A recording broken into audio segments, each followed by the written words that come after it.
PM Modi की make in India campaign देश ही नहीं पूरी दुनिया में फेमस हुई। भारत सरकार की मेक इन इंडिया कैंपेन को 25 सितंबर 2024 को पूरे 10 साल हो गए और अब इसी मेक इन इंडिया में रूस ने दिलचस्पी दिखाई है। और इस दिलचस्पी से इंडिया को फायदा तो होगा, लेकिन एक देश है जिसे शायद ये बात अच्छी नहीं लगी। तो चलिए इस वीडियो में आपको डिटेल में बताते हैं कि इस डील से किसको कितना फायदा और किसको कितना नुकसान होगा। दरअसल रूसी राष्ट्रपति व्लादिमीर पुतिन ने पीएम नरेंद्र मोदी की इंडिया फर्स्ट पॉलिसी और मेक इन इंडिया पहल की जमकर तारीफ की। पुतिन ने भारत में मैन्युफैक्चरिंग ऑपरेशन एस्टेब्लिश करने की रूस की इच्छा के बारे में बताया।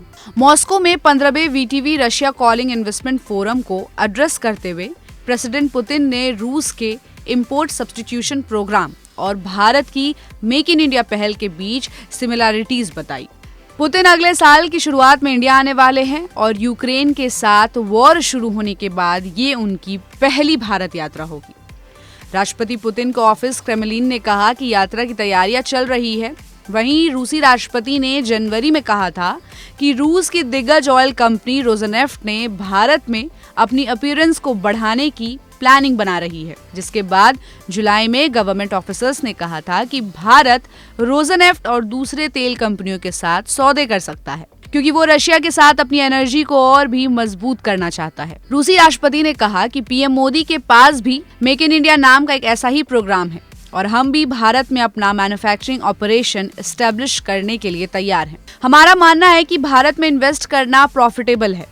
उन्होंने इस बात पर जोर डाला कि रूसी तेल दिग्गज रोजनेफ्ट ने हाल ही में भारत में 20 अरब डॉलर का इन्वेस्टमेंट किया है।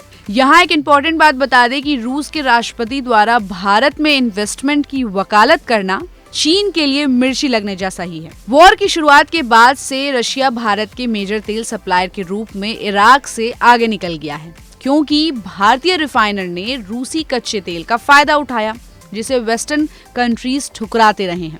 2030 में रूस और भारत के बीच बिजनेस लगभग दोगुना होकर 65 बिलियन डॉलर तक पहुंच जाएगा, जो मेजरली भारत के ऑयल इंपोर्ट पर डिपेंड करेगा। दोनों देशों ने बायलैटरल बिजनेस को 50% से ज्यादा बढ़ाने का एम्बिशियस गोल रखा है, जिसका गोल 2030 तक टोटल बिजनेस को 100 बिलियन डॉलर तक पहुंचाना है। तो रूस के इस फैसले पर आपकी क्या राय है, हमें अपनी राय कमेंट बॉक्स में बताइए और ऐसे ही अपडेट्स के लिए देखते रहिए गुड रिटर्न्स। हमारे चैनल को लाइक और सब्सक्राइब करना मत भूलिएगा।